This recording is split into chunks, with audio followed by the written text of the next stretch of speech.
جب کوئی با کردار خاتون آتی ہے اللہ اس کی نسل میں بہت اچھے اچھے لوگوں کو رکھتا. توجہ، کوئی با کردار بی بی ہو اللہ چن لیتا اس کی نسل میں رکھنا.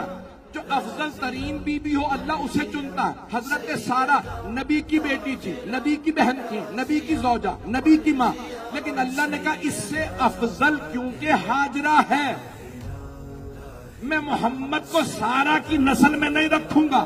جو اشرف ترین بی بی ہو اس کی نسل میں محمد مصطفیٰ کو رکھوں گا، کیونکہ صرف محمد مصطفیٰ صلی اللہ علیہ وسلم نہیں آئیں گے، 14 کا نور آئے گا، 14 کا نور ہاجرہ کی نسل میں. توجہ، حضرت آمنہ ماں بنی رسول خدا کی افضل ترین بی بی تھی.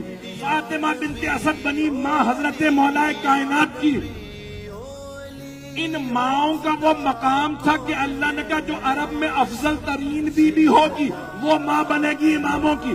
اگر عرب میں نہ ہو تو میں ایران سے شہربانوں کو لاؤں گا، کبھی نرجس خاتون کو لاؤں گا، کبھی سمانہ خاتون کو لاؤں گا.